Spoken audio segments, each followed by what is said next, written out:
Hello everyone, welcome to a YouTube video where I'm going to show you how to fold what I call a turtle unit. Now the turtle unit is a very beautiful modular origami unit and it's done quite simply. The steps are pretty simple. It follows principles that if you're familiar with modular origami you're already going to be aware of, and you're going to be guided by experience. But what is important first and foremost is that we need our shape. Our initial shape needs to be not a square and not any given rectangle. For this specific unit, we are going to need the rectangle which has the equilateral triangle inside of it. As you can see, I went ahead and did the initial fold first, which was just folding my rectangular piece of paper here in half. I folded a line horizontally, meaning that what is being divided is the vertical line right here. Right, the short line of the rectangle is being folded in half, and the fold goes through the horizontal line. Right, so now this line, this horizontal line, is going to help me find the angle I need. And the way it's going to go about it is I'm going to take this point right there. You can see my finger circling it right there.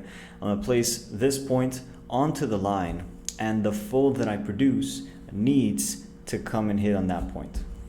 Let's see how we do. So I take that point and I put it on the line, and I can start to, press it down a bit. Whoa, what's happening there? It's not at the corner. So what do? I am going to now drift this point down the line. Drift. I keep drifting. I keep it drifting until it hits on the corner over here. You see that? It hits on the corner, and the other one is lined up like that, just beautifully. And so now what I do is I'm going to use this line as what I call a shadow. So I need to turn it over. I'm going to take the remainder, which is what's left over after the fold, and I'll place this remainder onto the fold like that.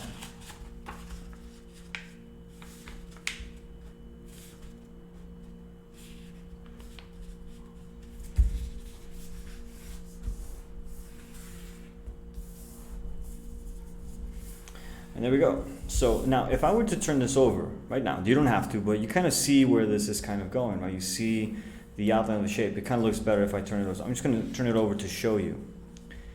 But do you see the equilateral triangle there? I'm going to turn it back over because I showed you what I wanted to show you. So now we're back to where the remainder is folded onto the fold, right? We have this line that's folded in.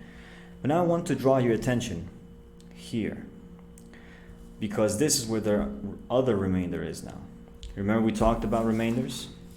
I'm going to unfold it because we did this remainder. But now this fold leaves us with a new remainder, a shorter remainder over here. You see that? So now the idea is actually you can leave this folded in. And the idea is to use this point and this remainder to draw a rectangle.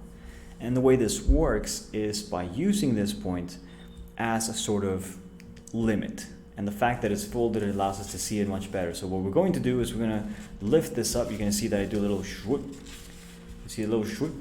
And so I keep pushing this up. I push until it hits. I don't go over, I don't go underneath, it hits.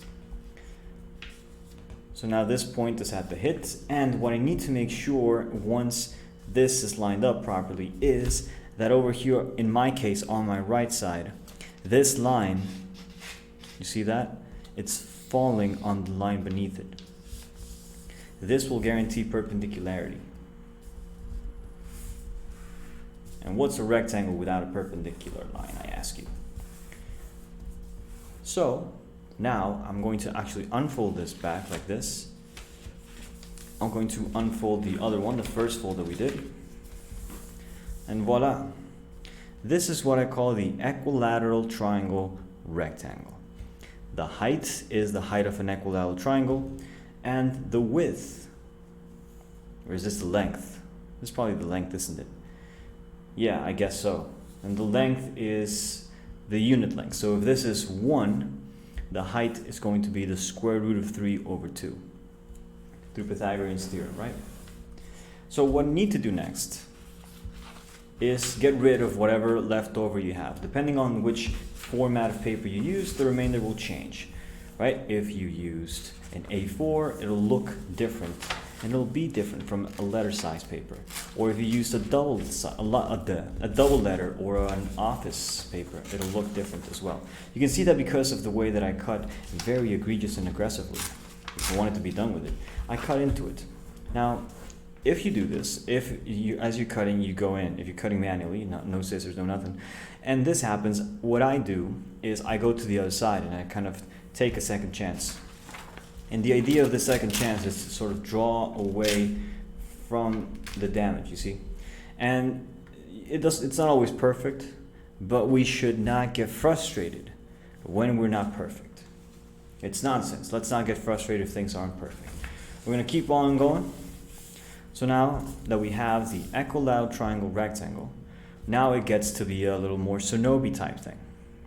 Alright, so how does it Sonobe? Well, if you recall, I'm not going to go into what a Sonobe is, but let's just work with this.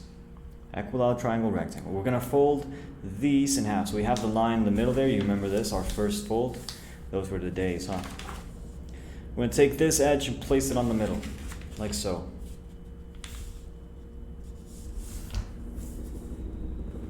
We have a helicopter flying nearby. It's not usual that we get helicopters flying up in here. I can see it, wow. It's flying right overhead. Very strange. I wonder if the forest nearby is on fire or something. It's been a warm couple of days. Yeah, I'll go into a roof after this, see what's up. Okay, I'll give you an update. Anyway, so now we have this, and the idea now consists of balancing these following folds. You're going to see that we have these two, right? These two that cross. So we're going to only fold one. Now, there's two sides to this. One side is open, I like to say, because it can open up. And the other side is closed, because if you drag your fingers across it, you don't jump into any layers overlaid. Whereas if I do this in the open, I catch them to the layer, right? This is a very clumsy way of demonstrating this. So what I'm going to do next is I'm going to actually activate one of these folds, just one of them. And it's going to do that. This line, you can see that a little bit there. That line falls on the edge of the paper. This edge falls on the fold like this. And now what we need to do is just match the other side. Just match it. Just take if we start with the bottom, now we take the top. If we had to rotate it, you see, if we had started rotated and it was top left down, then it's going to be bottom right up. You see, that's the kind of the symmetry it has. Now you need to take into account which one you use. There's no right or wrong. There's just working or not working, or rather compatible or not compatible. So in order for these units to be compatible, you need to do them all the same. So now we open this up and we have this nice, beautiful little zigzag that we obtained. And so now the idea is to simply change. I'm going to use this valley. That's the main valley. You just use it. Turn this mountain into a valley, you see. You see that it lines up there beautifully, and then I fold this down and whoop. You see that? So now we do the same thing on the other side. So 1, 2, and 3. And now we repeat. 1, open, and it comes down. This last step, I guess, I wouldn't say it's a crux now. Here I'm just fixing up, doing a little fixer up on the corner here. Making sure it's a spiky corner. But you see, here's how it works. These two fold down together like this. Then we have this little thing here, this little S looking thing, but it's in 3D space, you see? And so we also can sort of open them up in this way. And as these get pulled down, these layers start to come on top. And so as they do, this line just completely flattens out like that. Whoa. Now we have this slit inside, and so now we just fold into it like this.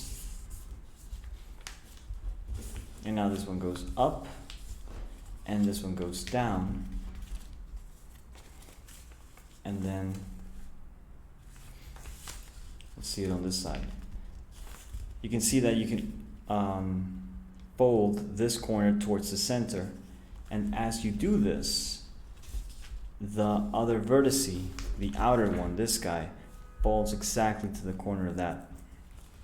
Same thing over here. So this is just a little bit of a workaround. Like I'm just like fumbling the paper, looking for whatever, but I think you get the idea. And then these just get folded like that, and that gets activated.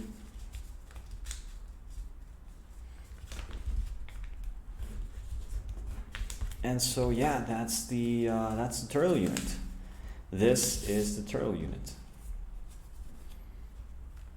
So it's a pretty powerful thing, and next video I'm going to show you how to put it together and multiply the rectangle in order to make it easier for yourself to make many. So I hope you enjoyed this video. I don't know if I should say the usual thing, but yeah, you know, like it if you like it. Don't let me know if you don't like it, and you know, subscribe if you like this kind of thing, and yeah, share with your buddies and your friends and your family. See what they think. And yeah, until next time, everybody, take care, and I'll see you tomorrow. All right, bye bye.